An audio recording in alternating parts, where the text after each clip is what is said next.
Good morning, good afternoon, and good evening, everyone. My name is Nathan, and welcome to the Lyrics.That.Matter podcast. I'm supposed to be joined by Moreno, but apparently he had plans. Well, not really plans. He uh, he was supposed to be here, but due to some scheduling issues, he's gonna join after the first two or three songs that I listened to today. So it's just going to be me listening to the songs, and you're probably wondering, what album are we going to be listening to? Well, if you've listened to the last episode, you know that today we are going to be listening to another Kanye album, and it'll be 808s and Heartbreak. I wish Moreno was here so he could tell me more about the album, but I'll just well, from what I know, 808s and Heartbreak is the fourth studio album by Kanye West. It was released on November 2008, and he there are other producers here like No ID, Plain Pat, Mr. Hudson, and Jeff Basker. Uh, oh, and they also feature artists such as Kid Cudi and Lil Wayne. So we're going to be listening to the first song, and since it's just going to be me, I'll be analyzing it myself as well. So we'll be listening to the first song, "Say You Will." So, if you guys don't know, we have cut the intermission animations from this podcast just to save time. So, if you guys just see the little pause, if you know that we're going to be stopping and another cut is going to happen, well, that's what happens. Yeah, the small intermission period, means it's your turn to listen to the song. So, I just listened to "Say You Will" by Kanye West from the album 808s and Heartbreak. Um, this song only features Kanye West. Of course, there are other producers, but Kanye West is the primary artist and singer. So, some stuff before we go into the song specifically. 808s and Heartbreak is an album by Kanye West that was made after the death of his mother, Donda, in November 2007, and of his breakup with his fiancee.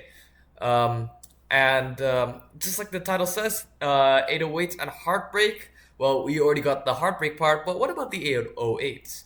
The 808s is a music instrument. I'm not really that good at music, but 808 refers to the Roland TR-808 drum machine, which is a prominent instrument that will be appearing in this album. So the thing about Kanye West 808 and Heartbreak, of course, the central message that from this album is that it's going to be about grief, loneliness, and emotional attachment.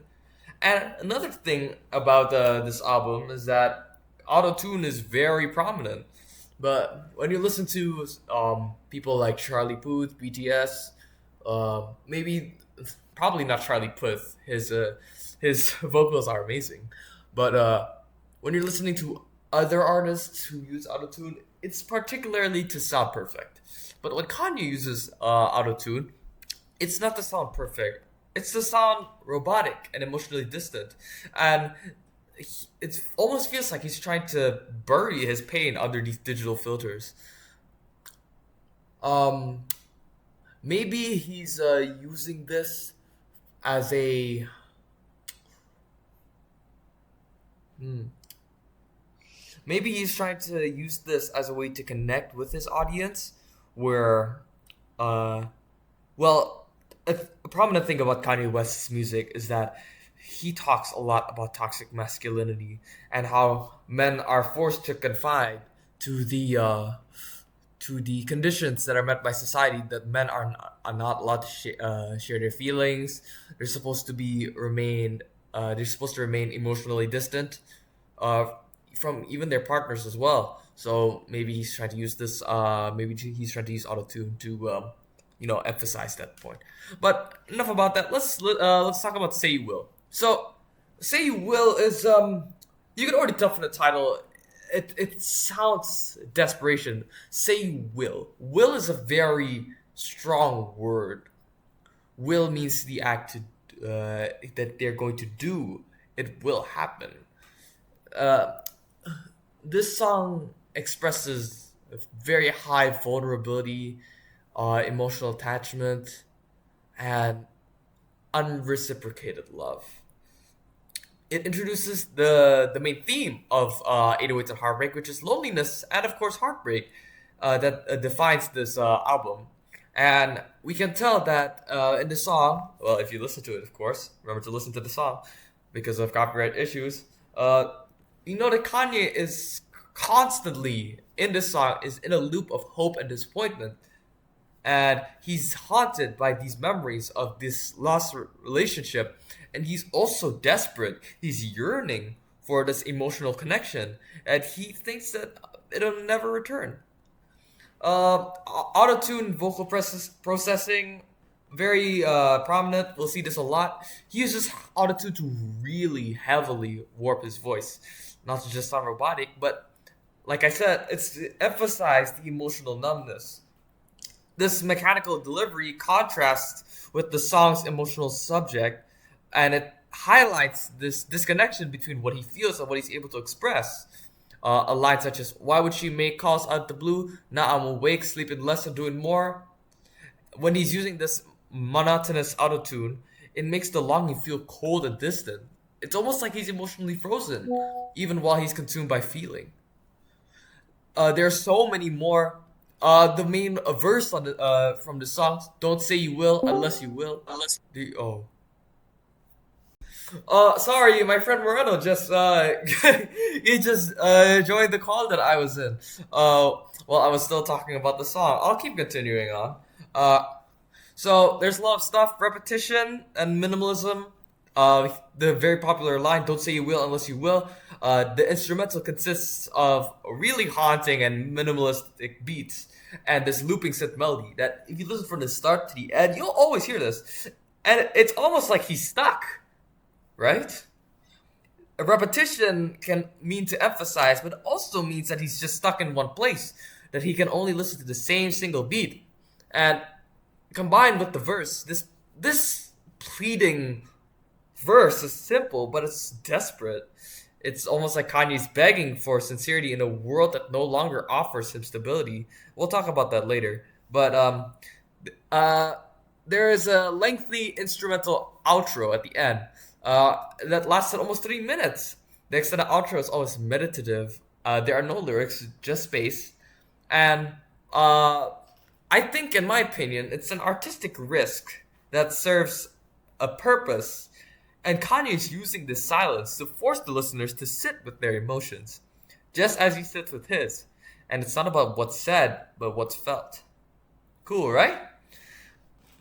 Not really. Kanye didn't really feel cool about that.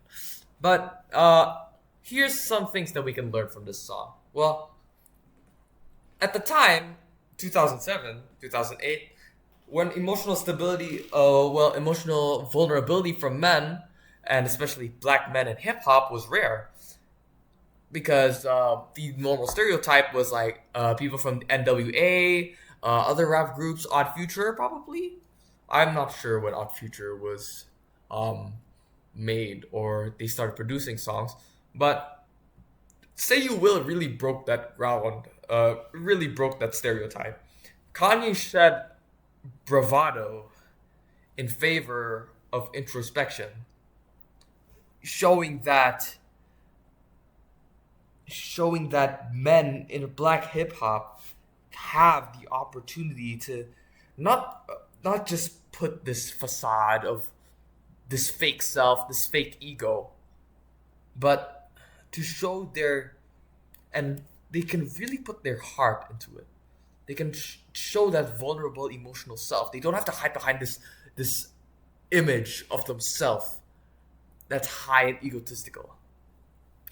And this really paved the way for artists such as Drake, Kid Cudi, Frank Ocean, and they're using that to explore similar emotional territory. And I think that this song also helps with mental health. Kanye's still grieving after his mother's death and coping with this broken engagement. There's a lot of mental health themes in this track. Say You Will articulates this emotional paralysis of depression and anxiety through sound and silence. Let's see what Moreno has to say. Hey Moreno, are you there?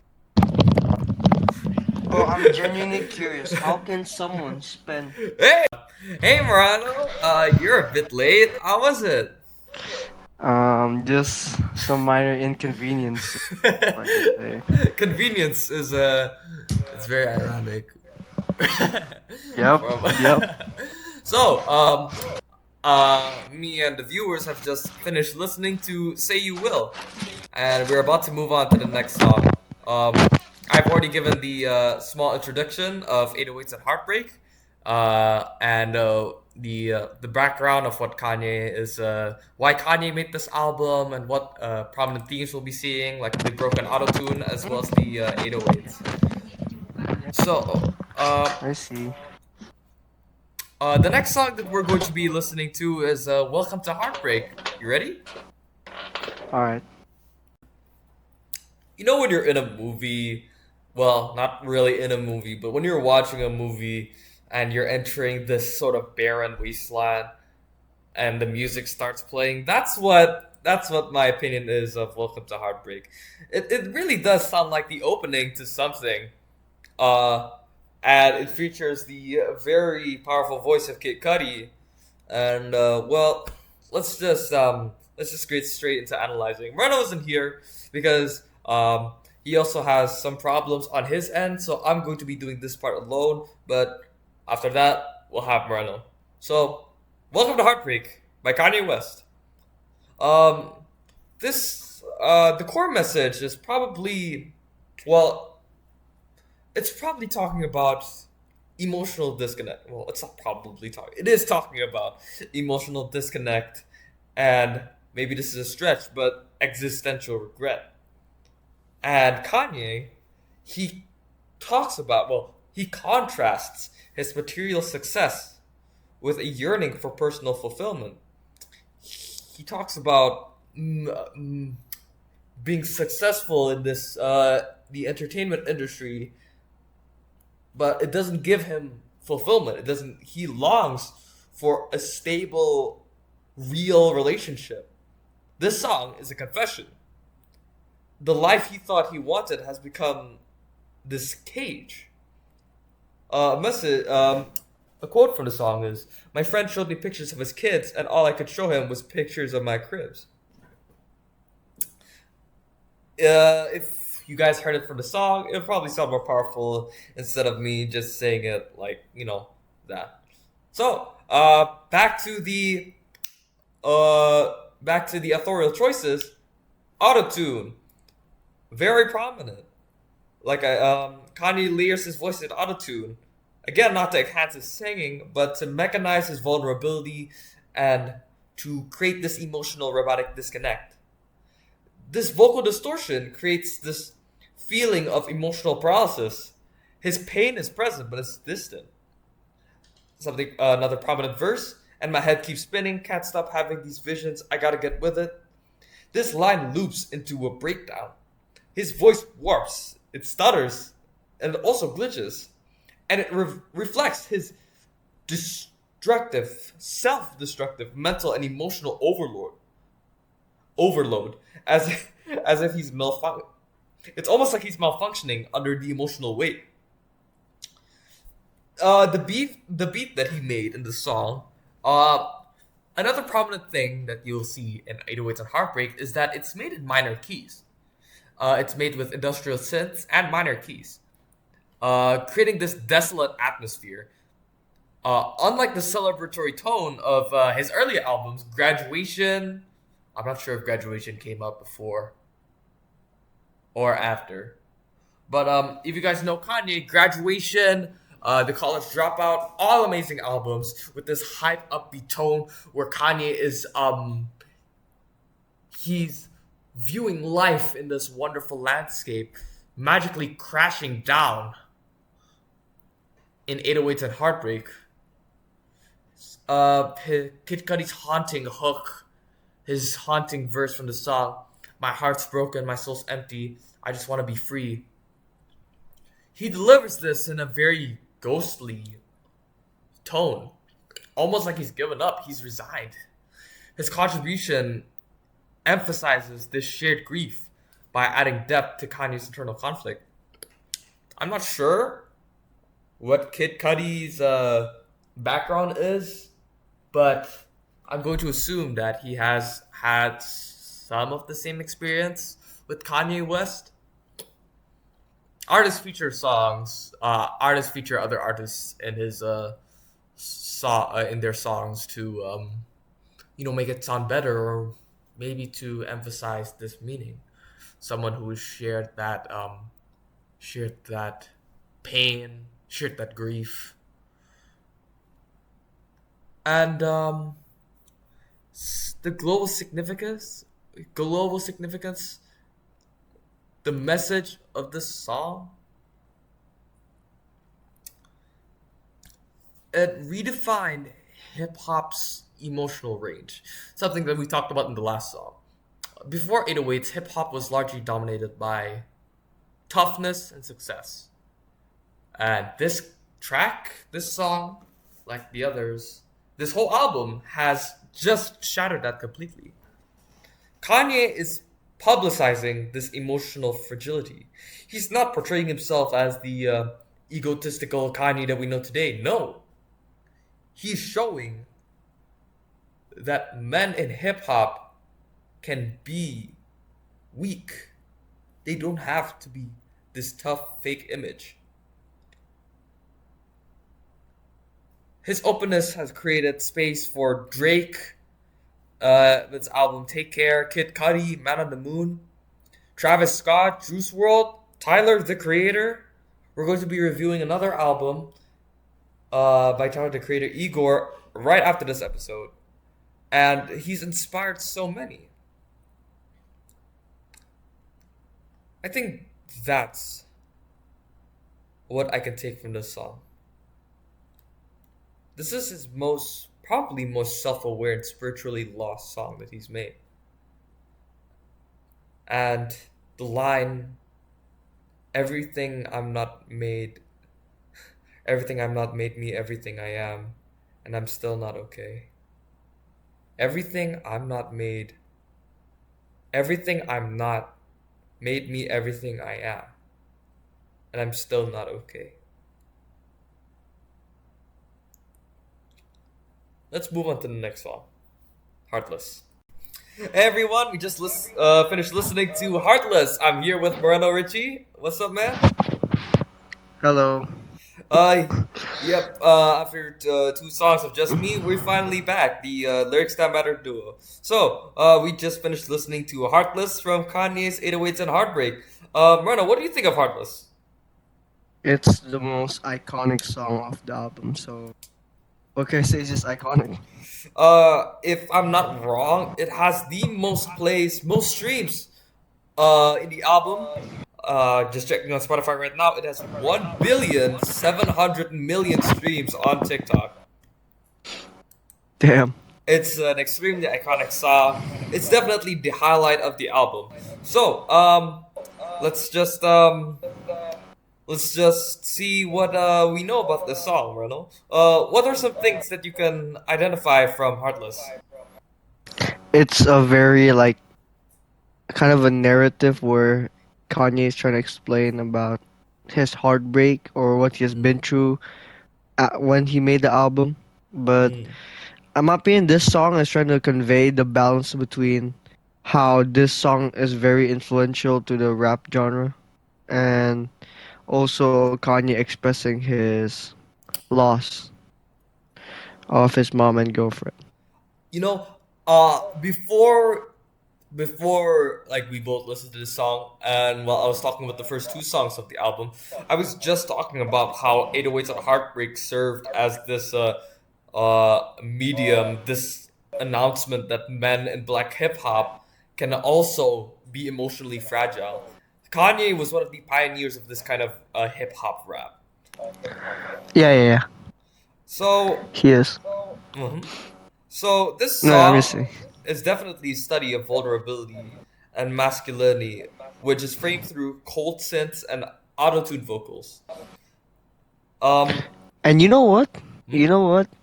This album is actually influential to like lots of rappers nowadays. Example like one of the two examples are Travis Scott and Kid Cudi. Yeah, I Those just guys talked started. about that. That's Oh, you yeah. did? Oh, Oh wait, no, I didn't mean to. the I didn't mean it to say it in the tone like, yeah, I just talked about. No, like, yeah, I just talked about that. No, like in the exciting tone, you know. ah No, ah. no, I didn't mean it like the bad way. Oh, I see, I see. um. Okay. What do you think the title "Heartless" means in this scenario, Myrtle? Do you think Maybe "Heartless" because is like referring to him calling his partner, his ex partner, heartless because he didn't feel the real emotional connection with her, or do you think that he yeah, called himself heartless after maybe when she left, she also took his heart away from him? What do you think? it actually can be both.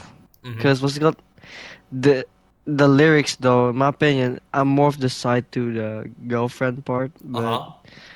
like he's just at that time he's just expressing what he can express, in that album, and maybe like he felt like the person leaving him is Mm-hmm. like maybe that heartless because I think at that time the person also acknowledged that Kanye lost Oh.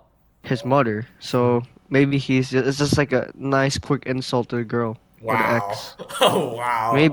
Maybe that's a possibility. I don't know what else, but that's a possibility.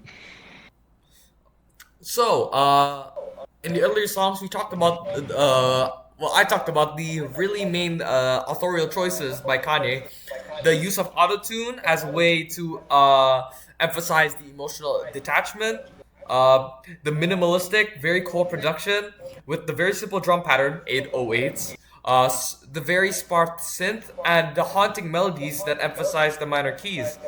Um, there's also repetition. Almost every song in 808s and Heartbreaks follows the same like rhythm from the start. Like every song, of course, has a different instrumental, but it's always repeating.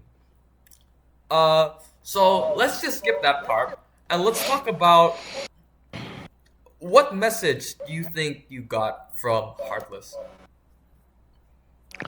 Um, it's more like how we we people when we like felt like there's no one we can still like have this like feeling to just be open to Mm-hmm. everyone that you don't feel comfortable with a specific person in this Uh-huh. scenario of the album, Mm-hmm. and you could be more like vulnerable, like again what you said about the people in hip hop.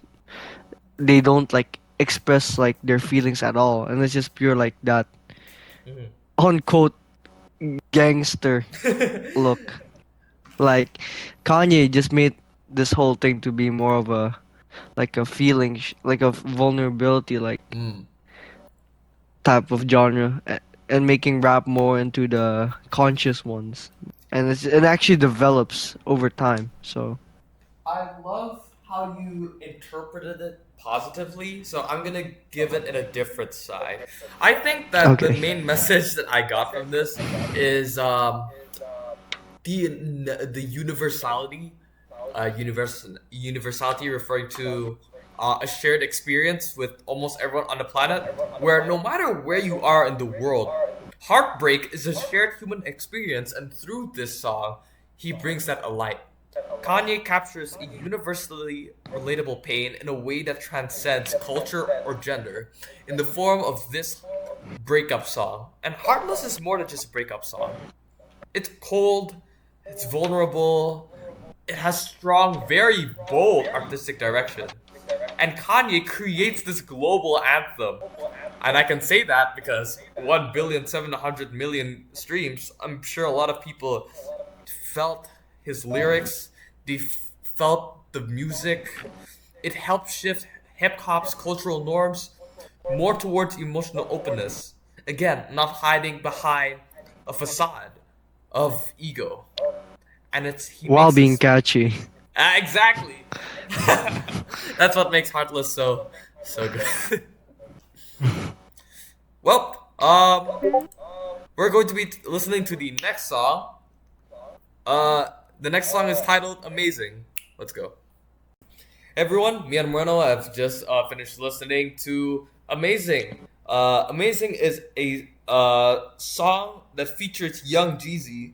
Do you know who this guy is, Moreno?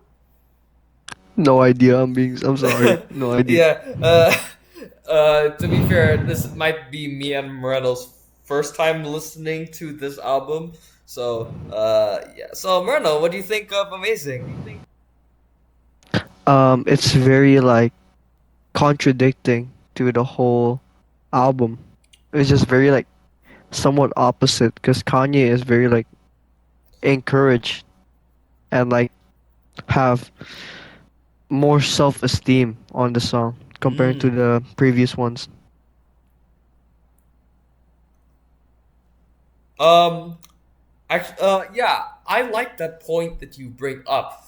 Kanye is a repeated phrase in the song is, "It's amazing, I'm amazing, it's amazing, I'm amazing." Like we just went from a grieving Kanye to a Kanye who's seemingly content with life.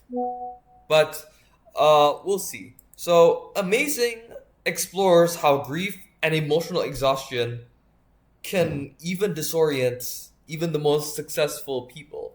And Kanye realizes that his emotional pain affects not only him, but those around him. A quote from the a, pre- uh, a quote that is I'm pretty sure it's in the song. When you're depressed, your bad vibes start to affect everybody, and you're no longer fun to be around. I don't think that's a quote, but it's a universal truth. And unaddressed emotional trauma ripples outward, and this damages relationships and it stifles collective well-being. So let's see some of the authorial choices. First, Kanye begins with this triumphant declaration of success.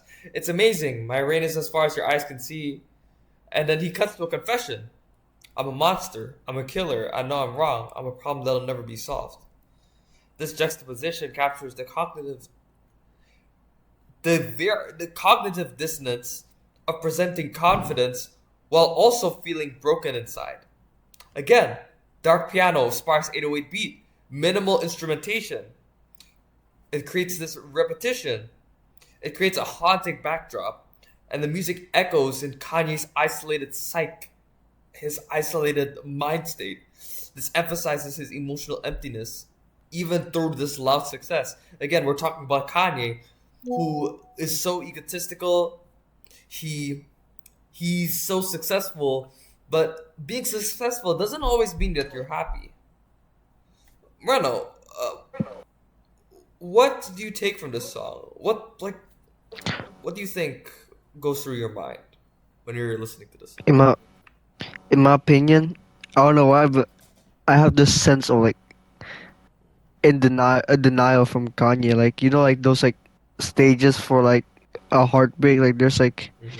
those stages where like you're actually like grieving and everything. I think it's like more like a in denial of like what is happening. Mm-hmm. It's just like a distraction, for for himself and the listeners, but maybe also a word of encouragement for people who are actually going through that, and like they're giving like a motivation of hope from what they went through, a Mm. breakup. Yeah. To me, I think that Amazing also serves as this in, as a song of encouragement for mental health awareness. Kanye, the earlier stages of Kanye, My Beautiful Dark Twisted Fantasy, 808s and Heartbreak, I feel like he's advocating for mental health awareness. Again, he's a pioneer of the emotional vulnerable songs of the hip hop rap genre, and the lyrical openness about in this song about being a problem that will never be solved brings conversations about trauma, depression, resilience, heartbreak into mainstream music. And this offers solace and solidarity. So, yeah, I think Amazing is another one of Kanye's great songs. But unlike Heartless, I don't. It's not really that catchy, right? It's not that Yeah, catchy. but it's pretty catchy though. It's It's pretty okay. catchy for Yeah, it's me, but okay. I don't know about you. It's not for me. Definitely not for me. So, the next song that we're listening to, uh, it's going to be Paranoid. You ready? Yep. Let's go. We just finished listening to Paranoid, and it's confusing. uh, so, Marino, what did you think of Paranoid? In my opinion, I think Kanye is trying to like give us uh, a story like to the audience that Hmm. he's trying to make this girl go back to him because she's being paranoid for breaking up with him. Oh, That's a possibility. is that your interpretation? In what I see in the lyrics and Hmm. Genius, then yeah. So, here's what I know about Paranoid. Paranoid, of course, coming from paranoia, it explores the strain in emotional insecurity and, of course, mistrust that can take place in romantic relationships. In this song specifically, Kanye addresses this partner, which we can say is his ex fiancee, which is who has a name that I will not attempt to pronounce, whose fear and paranoia are slowly sabotaging their bond. The core message is very cautionary. Unchecked anxiety and emotional trauma, whether it's personal or societal, can destroy love, happiness, and peace. There's the repeated phrase that repeats itself in the song. Why are you so paranoid? Don't be so paranoid. This repeated line acts both as a rhetorical question, but it's also a plea for help. It reflects Kanye's frustration, but all he wants is just emotional stability and understanding. Again, this also brings up mental health issues like paranoia or anxiety. So, uh, I uh, I like what Murado pointed out about the narrative perspective, how Kanye directly sings to his partner, but he doesn't portray like this fiance as a villain, right? Um, in a way, kinda. Seriously? Oh, In a way, it's more like guilt tripping. It's more like guilt when you're tripping. trying to guilt trip your partner. Like, why are you being so paranoid? Like, usually that phrase is like when he's trying to like cheat with another girl, and then the girl's like worried. Like, don't be so paranoid. Oh, I love. Isn't it like that? Oh, I didn't really think of that. What Oh, my point of view? No, no, no. Every interpretation, I feel like any interpretation is correct as long as you justify it, and I understand. I understand your justification, and to me, it's correct. But in my opinion, as my interpretation, I don't think that he's directly telling the partner, like, not as a villain. He doesn't treat this partner as a villain, but as someone who's confused and exasperated. And this personal perspective can help listeners emphasize with both the narrator and the accused, the narrator being Kanye and the accused person being the partner who's so paranoid. You worry about the wrong things. Show how paranoia distorts perception and misplaces focus. Uh, Genius. A line from the song. Again, there's so many repeated stuff, and the fact that everything's repeated is it's kind of ironic how uh the song almost every song is repeated, and repetition is all like sometimes it's always used to show this emphasis on a certain point. But what I've brought up from the start is that repetition can be used to show someone's emotional state and how they're just stuck. And Kanye in 808s and Heartbreak feels like he's just stuck. Like a hamster running in a hamster wheel.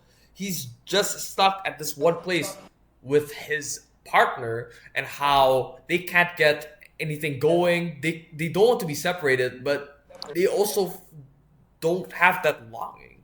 He yearns for it, but they don't have it. I'll just do the global significance part. Again, another one, mental health awareness, but something that he also brings out is communication. Paranoid urges the importance of honest and calm dialogue with mutual trust. It warns against letting fear shape narratives in relationships. And this universal lesson is relevant to any culture, isn't that right? Yep, it When does. you build a relationship, you build it upon trust. And I think he makes it very clear in this song. We have two songs left. We'll be listening to Streetlights and then Coldest Winter. Ready? All right. Uh, Hi everyone. We've just finished listening to Streetlights. This might be one of the hardest songs that we had to analyze. So before we analyze anything, Moreno, what did you think of the song? Um, my opinion of the song is it's just really accurate to what Genius said. They said it's really emotionally distressing. Yeah, Mm. that's the only word that I could figure out with the song, and it's very complex. So I have no idea. I almost have no idea what's going on. I couldn't really say that it was catchy for me, but if I were to be in the perspective of a listener, I'd say that this song is hauntingly beautiful because Kanye has a very popular motif that he uses in all of his songs. Can you explain a little bit about that, Moreno? So his motif and all of his songs and like his catalog is they use light as a a representative of like the cycle of life, like how life is so repetitive, and you can see it in like many albums such as Graduation and My Beautiful Dark Twisted Fantasy, which every song title had Mm-hmm. is called flashing lights, Mm-hmm. all of the lights, and even the life of Pablo has an ultra light beam. So maybe it's like Kanye trying to explain about the cycle of like life through his album and like what he is feeling in that repetitive of life. So Again, we're hearing more about Kanye's repeated authorial choices in this album. Repetition, minimalism, as well as the very prominent symbol of light. So, the title and the chorus use streetlights as a metaphor, as, of course, time. For moments, time refers to a lot of things, but moments, memories, phases, those all count in time. And as we pass streetlights, like uh, when you're coming back from, let's say, hanging out at your friend's house, you're usually in a car and you're driving at a moderately high speed, and you're just seeing the streetlights pass by. When we pass streetlights, we leave things behind. And we keep moving forward whether we want to or not. Something that um, was said in the album. I see streetlights glowing on the corner of my eye, and this line shows how we often notice meaningful things only even if it was only just for a small moment. Kanye means Kanye leaves many lines in the song unresolved. And they're really open to interpretation, and that's probably why me and Moreno are having a really difficult time trying to decipher the song. It really reflects the uncertainty of life. Life's just not fair. It seems like the streets are never there. That line, in my opinion, it questions whether the path we're on is even real or supportive. And this highlights this existential doubt within Kanye's mind. Marno, what do you think is the message of the song? maybe it's like experience, if I could say, or Yeah, going through yeah, hardships. that's You exactly know, what I was thinking. the universality of grief. Streetlights speaks to anyone who has experienced loss, whether of a loved one, a dream, or sense of self. And I think that it gives a voice to the feeling of drifting through life without direction, which is a shared human experience across time, space, and cultures. Ladies and gentlemen, we're down to the final song. The song is Coldest Winter. I think. Is it Coldest Winter? Yeah, it is Coldest Winter. All right. Ready, Myrna? Yep. All right, let's go. So, me and Myrna have just listened to the final album. Final album. Final song of this album, Coldest Winter. Although it's not the last song in this album, I think it's a suitable end to the songs that we've been listening to today. Uh, so Myrna, before we go straight in, what do you think of the song? It's very like how I say it. I don't know how to describe it in like music terms, but it's very like cinematic, if you could say, like Cinematic. close to that. It's like a closing, like Uh, from like it was like yeah, I don't know yeah. how to even describe it myself, but Well, then let's just get straight into it. Coolest Winter. It's the final track. Well, not the final track, but it is a haunting elegy to Kanye West's late mother, Donda West. That's right. We're completely skipping over the girlfriend, well, ex-girlfriend, ex-fiance, and now we're going to his mother. Well, of course, everything is connected. I think his grief started first when his mother passed, and this song really highlights the personal isolation he felt in her absence. Again, it blends the minimalist production with his aching emotional vulnerability.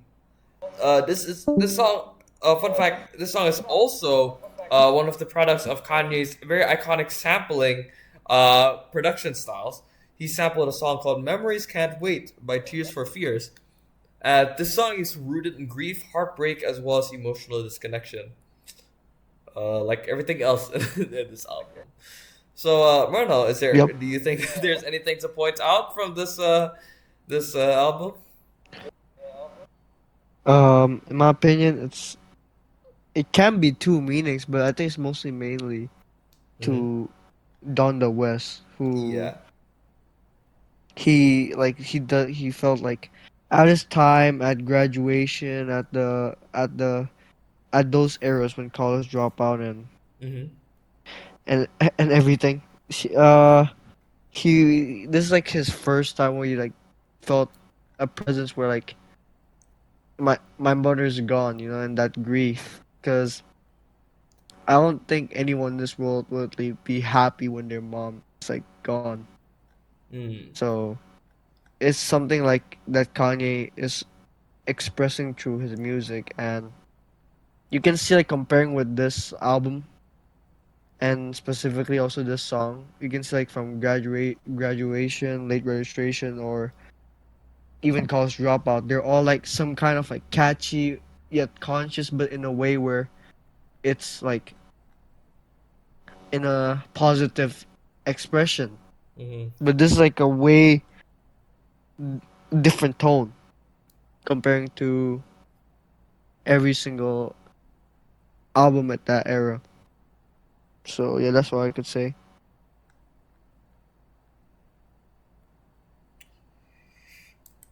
I think I have I have nothing to say for this song.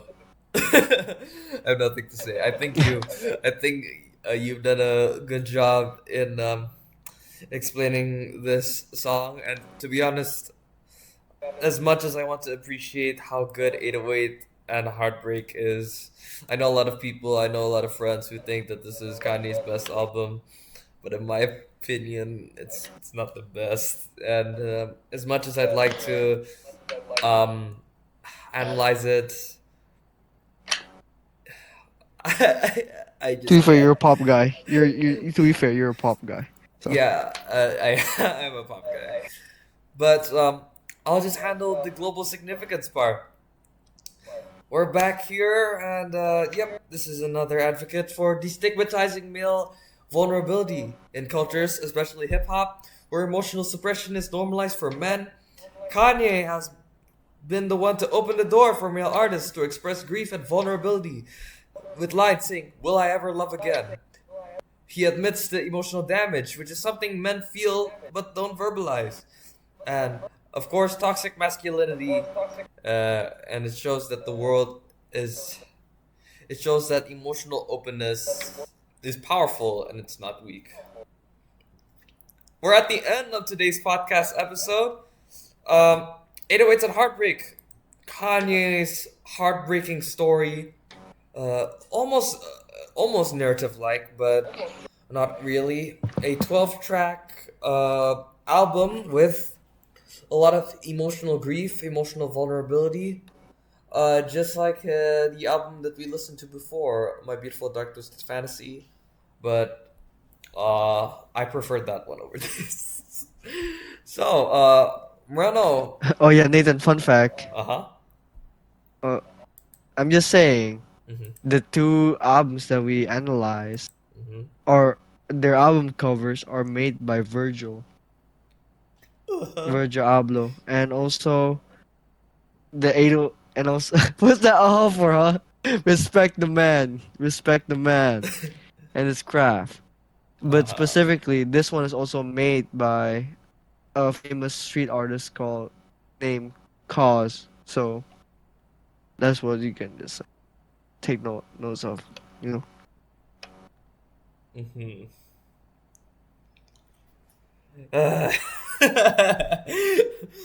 Fun fact before the podcast, Marlo has been talking about Virgil and what's his name? Yeah, Virgil Virgil Abloh. Abloh and his experience with Kanye. And I just wanted to be over with. I'm glad that this is the last Kanye album we'll be listening to on this podcast. Maybe. I don't know. Should we listen to College Dropout or Graduation? Maybe in the future? Sure, why not? All right. So, of course, with analysis must come our opinions, and it's time to give our opinions on this album. Moreno, from a scale of 1 to 10, how much would you give this album? A nice 7. A nice 7. I'd give it of course I'm a pop guy. I'm not really into this emotional songs. But yeah, I think this deserves a solid 5.5. A solid 5.5. So, that's it for today's episode. Randall, do you know what we're listening to next? Igor? Is it Igor? Yes, it's Igor. We're going to be listening to Tyler the Creator's Igor. So, thanks for listening to the podcast, everyone. This is Nathan, and that's Moreno. Just remember that uh, even in a tough and egotistical musical culture such as hip hop and rap, there are lyrics that can matter. So, thank you everyone for listening. See you next time.